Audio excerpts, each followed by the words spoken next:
Hello friend, happy Diwali. সেজে গুজে নিয়েছি, আর এই যে শাড়ি,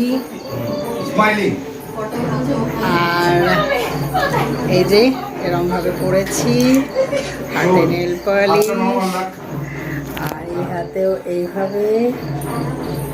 সবাই বলবেন কেমন লাগছে। আর এই হাতে এইভাবে কালী পুজোর সাজ, আর এই যে সাজ।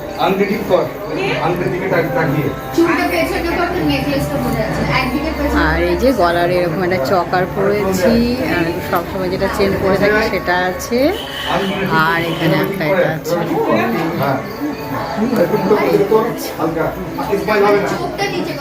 কেমন লাগছে আপনারা অবশ্যই জানাবেন সবাইকে। Hello friend, welcome back to my channel Bengali blogger সুমির চ্যানেলে সবাইকে ওয়েলকাম। আর এই যে এখানে দেখছেন মা কালীকে আনা হয়েছে থান থেকে, যাদের বাড়ির পালি তাদের বাড়ির দুয়ারের সামনে আনা হয়। তারপরে এখানে মাকে চুমানো হয়, চুমানোর পরে হোঁকাহোঁকির সাহায্যে মাকে একদম মন্দির পর্যন্ত পুরো পাড়ার লোক গিয়ে পৌঁছায়। আর এটা আমার ভাই বাজি ফাটাচ্ছে, সেটা আপনাদের সাথে অল্প করে শেয়ার করে দিচ্ছি। আর এখন কালীকে নিয়ে যাওয়া হবে মন্দিরে। আর যারা আজকে আমার ব্লগটি প্রথম দেখছেন তারা প্লিজ চ্যানেলটিকে সাবস্ক্রাইব করে দিয়ে আমার পরিবারের সদস্য হয়ে উঠুন, আমার পরিবারটাকে অনেক বড় করে তুলুন। আর আশা করি আপনাদের এই ব্লগটি ভালো লাগবে। এটা হচ্ছে কালী পুজোর রাত্রের ব্লগ আর কি, আপনাদের সাথে শেয়ার করছি ছোট্ট করে। আপনাদের আশা করি ভালো লাগবে, সঙ্গে থাকুন বন্ধুরা, দেখতে থাকুন। তো এই যে বাজি ফাটানো হলো, এইবারে আমাদের এখান থেকে মা কালীকে মন্দিরের উদ্দেশ্যে নিয়ে যাওয়া হচ্ছে। আর একটা করে বাজি ফাটছে, এটা ফাটা কমপ্লিট হলো। এইবারে এই যে মা কালী আছে, এই যে পাটকাঠির এগুলোকে দেখছেন, এগুলোকে হুঁকাহুঁকি বলে। এই হুঁকাহুঁকি জ্বালিয়ে পুরো পাড়ার লোক গিয়ে মাকে পুরো থানে চাপানো হয়। চাপানোর পরে এই হুঁকাহুঁকিগুলো এক জায়গাতে জড়ো করে পুরো জ্বালানো হয়। আর তারপরে সবাই যে যার বাড়িতে এসে আবার প্রদীপ জ্বালানো হয়, তারপরে ভোগের থালা নিয়ে যাওয়া হয়। এইভাবে কালী পুজোটা হয় আমাদের আর কি। তো সঙ্গে থাকুন, দেখতে থাকুন। আপনাদের সাথে আমি ছোট্ট ছোট্ট করে শেয়ার করেছি, বুঝতেই পারছেন, এক আগুন মাঝখানে। আর এমনি সব ভালো ভালো শাড়ি পরেছি, খুব রিস্ক, তো সেইভাবে সাবধানে করে নিজেকেও দেখে দেখে হাঁটতে হচ্ছে। আর ব্লগ করছে, আসলে আমি কালী ঠাকুরটাকে নেওয়ার চেষ্টা করছি, কিন্তু আমি যতই জুম করছি না কেন হয় না। এটাকে আমরা বাচ্চা কালী বলি, এখানেও একটা কালী আছে। আর এই যে এখানে আমরা সব হোঁকাহুঁকি ফেলা হয়, সব ফেলেছে হোঁকাহুঁকিগুলো, এখানে আগুনটা জ্বলে। এই যে হুঁকাহুঁকিগুলো দেখতে পাচ্ছেন। এইবারে এখানে মা কালীকে আমি দেখাচ্ছি আপনাদেরকে। এই যে এখানে মা কালী থানে চাপলো, এই মা কালী আসলো। আর এখানে যত মা কালী আছে সব এরভাবেই হুঁকাহুঁকি করানোর পরেই থানে চাপানো হয় টাইম অনুযায়ী। দেখুন আলপনাটা কি সুন্দর দেওয়া হয়েছে, আপনাদের সাথে শেয়ার করলাম। আশা করি আপনাদেরও ভালো লাগবে। যদিও বা ব্লগটা খুব দেরি করে আমার শেয়ার করা হচ্ছে, কিছু করার নেই, বুঝতেই পারছেন। আর প্যান্ডেলটাও আপনাদের সাথে একটু করে শেয়ার করে দিলাম, এই হচ্ছে ব্যাপার। আর এই যে এবারে আমাদের বাড়িতে প্রদীপ জ্বালানো হচ্ছে আর কি, মাটির প্রদীপ। আর জ্বালানোর পরে এবারে আমাদের রাত্রি হয়ে গেছে, রাত্রিতে বাজি ফাটানো চলছে। ভাই আমাদেরকে ডাকলো, আমি বোন, আমরা 3 ভাই বোনই আছি আর কি। আর মনুও আছে।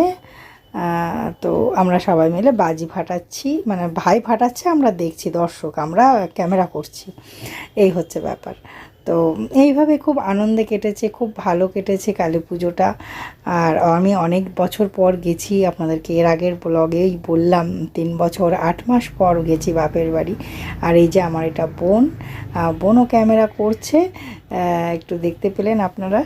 আর এখানে এই যে কালী মন্দিরে এখন পুজো চলছে, পুজোটা আপনাদের সাথে শেয়ার করতে পারিনি, হালকা করে আমি বলে দিচ্ছি আপনাদেরকে। এখন এখানে জোরদার পুজো চলছে, পুজো করছে আমাদেরই পাড়ার কাকু হয় উনি। আর এই যে আমরা সব বসে বসে এক সাইডে সব মহিলারা বসে বসে আড্ডা মারছি, মানে আড্ডা বলতে আস্তে আস্তে কথাবার্তা হচ্ছে। এই যে আমার বোন, এই যে আমার কাকিমা ঘুমে একদম পাগল, ওই যে মেয়ে। আর এখানে যজ্ঞ চলছে। এরপরে আমরা বাড়ি চলে গেছিলাম, আর আমরা থাকিনি এখানে। তারপরে বলিদান হবে, তো ওই জন্য আমরা ওটা দেখিনি, বাড়ি চলে গেছি। আর এটা হচ্ছে বিসর্জনের দিন, একদম বিসর্জনের সময় চলে এসেছি। আর এটা বিসর্জনের সময় আমরা সবাই আবার যাই পাড়ারও। তো এটাই আপনাদের সাথে ছোট্ট করে শেয়ার করে দিলাম হালকা করে। তো এখানে মা কালীকে পুরো পাড়া ঘুরিয়ে আবার মা কালীকে বিসর্জন করা হয়, পুরো গ্রামটা ঘোরানো হয় আমাদের।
এটা হচ্ছে আমার মায়ের বাপের বাড়ির কালী।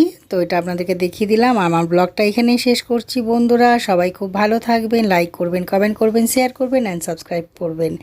আজকের মতন এখানেই ব্লগ শেষ করছি। সবাই ভালো থাকবেন। আর এটা আমার মায়ের বাপের বাড়ির কালী মন্দির, কালী পুজো, কালী ছিল, সেই জন্য আমরা গেছিলাম দেখা করতে। তো ওটা আপনাদের সাথে একটু শেয়ার করে দিলাম আর এখানেই শেষ করলাম।